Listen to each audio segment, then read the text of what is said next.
Alexandre is an exemplar student and nominee for a stand-up award.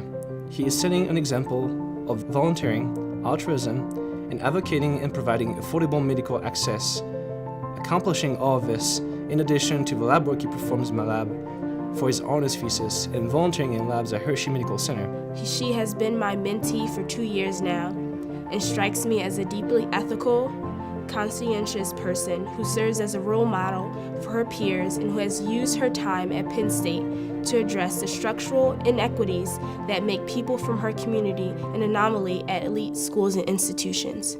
The stand-up award recipient is a student member of the Penn State community who has consistently looked beyond their personal needs or opportunities to gain and have focused instead on the growth potential of others.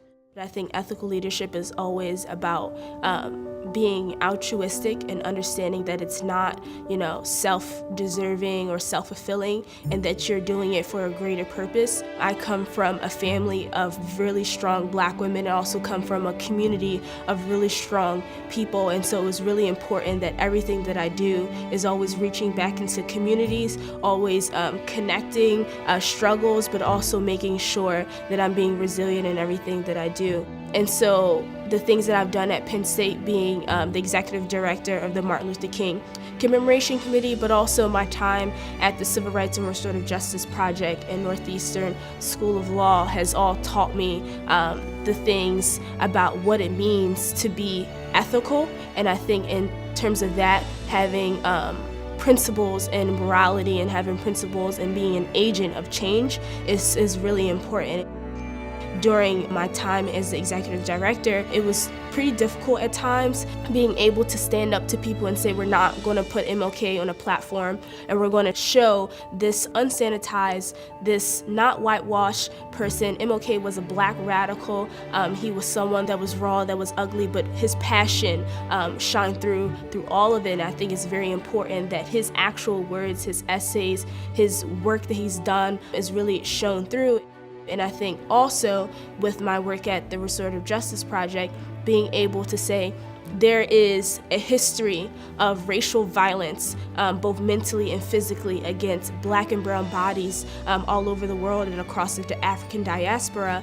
And it's really important to seek what happened in order to reconcile and to restore justice, not only within the communities there, but within the community all over the United States and all over the world, because there's a lot of direct links that I saw with my work over the summer that I saw at MLK with how you handle people, with moving with love. I think moving with love is super important.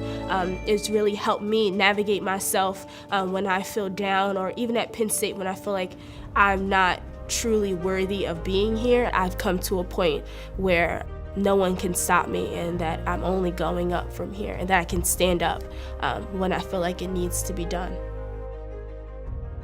I believe that I was nominated for this award based on my involvement with words, my McNair research, and my involvement with the Restorative Justice Initiative, RJI. WORD stands for Writers Organized to Represent Diverse Stories. I've been a part of the organization since I was a freshman, and basically it's an organization that creates a space for people to share their creative writing, which it could include poems, short stories, basically anything creative that you do. That's the space for you to come and share it. One year I was president of the organization, and I brought in nationally recognized award-winning poets to do readings and give workshops.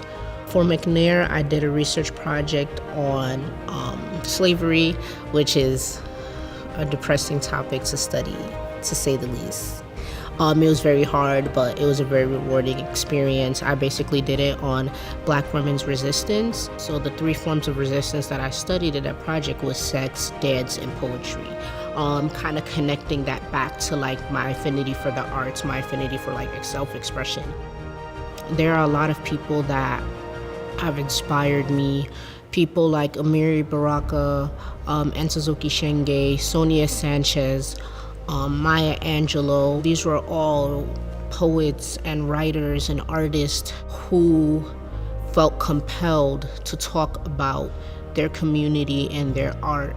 And that's kind of the literary tradition that I try to follow in. Miss Rabiyatu Jalloh embodies these qualities and more, and for this reason, I enthusiastically nominate her as a recipient of the 2019 Rock Ethics Institute Stand-Up Award. Wow, that's...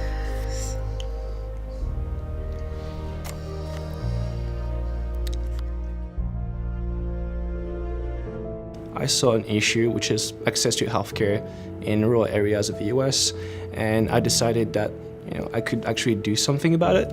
So I get a great team of people from Penn State, like students from Penn State together, and I managed to lead them into creating a student chapter here of a national organization which sets up free medical clinics in rural areas of the US. Charleston, West Virginia was the first RAM clinic I went to, RAM standing for Remote Area Medical. I set up like a small group of Penn State students to go to this clinic.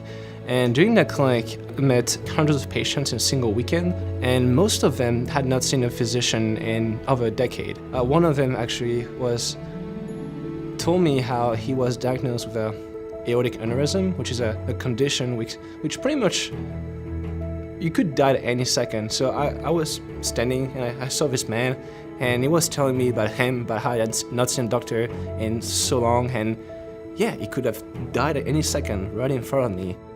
And thinking about it and thinking about the millions of people in this country, in this situation, I feel like I had to do something. To me, coming from a country like France where healthcare is very accessible, it just seemed very crazy to me, because the US, which to me and I think to most people is like the #1 country in the world, having most of its citizens not having access to proper medical care, it's sad, honestly. I'm very proud to know that the future of healthcare in the US actually has this experience and are aware of the needs of the American citizens. If I could inspire some students to, I guess, stand up for this cause and actually bring people together, it'd be fantastic. He has not only inspired Penn State students, but also students from other universities, such as Yale and the University of Minnesota, who have heard of RAM's work in Pennsylvania and are interested in bringing RAM to their respective states. I honestly can't thank her enough. Finding a research advisor like this who's obviously not only cares about my research work, my experience as a scientist, but also what I do outside. She's been very supportive of everything I've done in the past. She really wants me to grow, not only as a scientist, but as a person. Yeah, I can't thank her enough.